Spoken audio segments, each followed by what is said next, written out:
Have you ever noticed that you interpret life completely differently than your siblings despite being raised in the same house? That's because no matter how close in age you may be to your other siblings, the culmination of all of your experiences is unique to you. If I use myself as an example, when I was born, my parents were still teenagers. And in the 5 year span between my birth and my brother's arrival, my parents had evolved into entirely different individuals. And that translated in the way that they showed up as parents. So while my brother and I had the same parents, we were parented by different versions of those parents. And that caused our childhood experiences to be very different from one another. As a result, my brother and I have very different versions of what it was like growing up inside of the same home.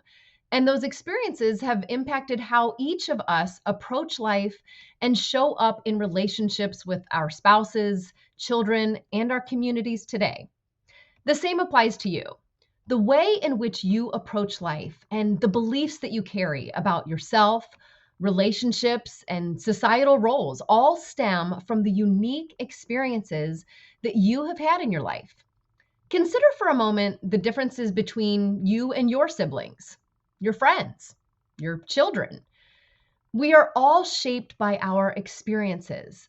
And as you are beginning to understand this about yourself and how your unique experiences have shaped you into the person that you are today, I want to invite you to start being curious and observe yourself without judgment, your thoughts, your behaviors, your tendencies, accepting yourself where you are and where you've been. We will then take it a step further so that you can understand why you have certain thoughts and behaviors. But for right now, I want to invite you to simply be curious and observe. Notice where your thoughts go. And when you think of yourself and the relationships that you've been in, whether with your current partner, an ex, friends, acquaintances, your parents, or even your children, maybe you have started to realize that you have some unhealthy cycles and behavior patterns that are not serving you well in your adult life. We will address some of those behaviors later on in the program. But for right now, it's important that you become aware. We can't change what we haven't acknowledged.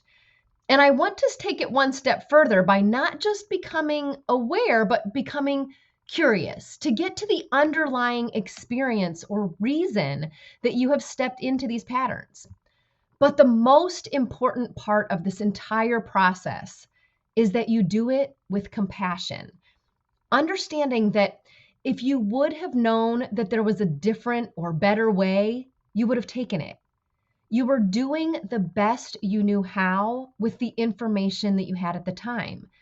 You are now on a journey to learn and grow so that you can begin doing things differently. I believe that if you can actually create new experiences at the root of where some of those belief systems came in, that all of those things will actually change naturally, that your thoughts will change, your feelings, your words, and your behaviors. We can't begin to change our thoughts and behaviors, though, until we first acknowledge what they are. I want you to do this without judgment because the moment that we begin judging ourselves, we fill ourselves with shame and self hatred, and that prevents us from even getting to the why. Self awareness changes the way that you do relationships with people. It can break a lot of toxic cycles that we have found ourselves in because we can begin to recognize the role that we play in them. Being able to take ownership empowers us to change our future. No matter how self aware you already are, though, I don't want you to bypass this step because until you combine the awareness with self compassion, you'll remain stuck. There's always more to learn about ourselves. So I invite you to leave space to be curious and dig into the different layers of yourself without judgment, bias, or conclusion.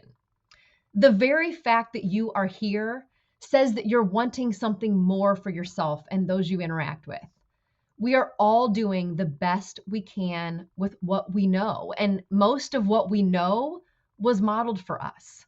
We are all products of our environment and our experiences. And before we can change our behaviors, patterns, and cycles, we must first become aware of them. I work with women all the time who have been to counselors or therapists for years, so they're familiar with the idea of self awareness. But what I found is that many therapists stop at self awareness. So their clients are left feeling very critical of themselves and the tendencies that they have come to notice in themselves. They're left just feeling broken. And I want to pause here for a moment to say that you are not a problem to be fixed. You are not broken. This is not about looking for all of the things that are wrong with you. And if that's your approach, you'll actually hinder your process and you won't be empowered to change any of those things. You've likely already tried to perform your way out of your habits.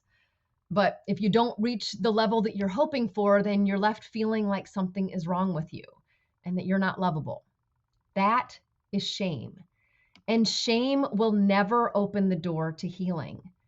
The antidote for shame and the first step toward healing and true transformation is compassion. Until I experienced compassion for myself, I didn't realize that I had spent the majority of my life living under guilt and shame.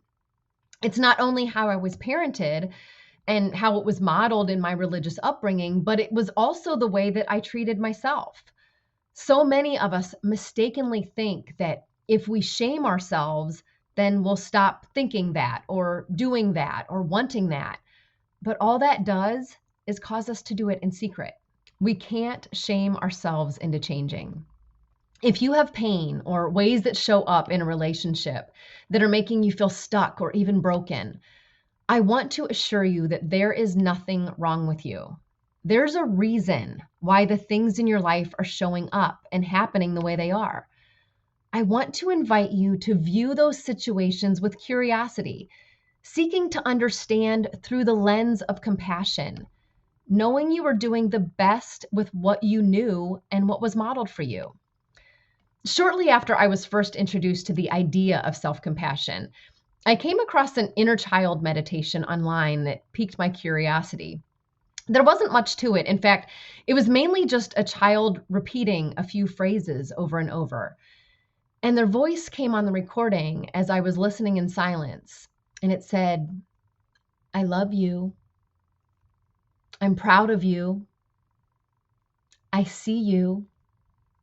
And I just started weeping. I realized in that moment that I had avoided ever facing that inner child because I thought I had disappointed that younger version of myself. I thought she would be ashamed of me, that she wouldn't want anything to do with me. It was the first time in my life that I was able to look back with compassion on some of the choices that I had made as a teenager and young adult, knowing that I was doing the best I knew how. And I want you to know that's the case with you as well. You're here. You're ready to take action and find a better way. And you should be so proud of yourself.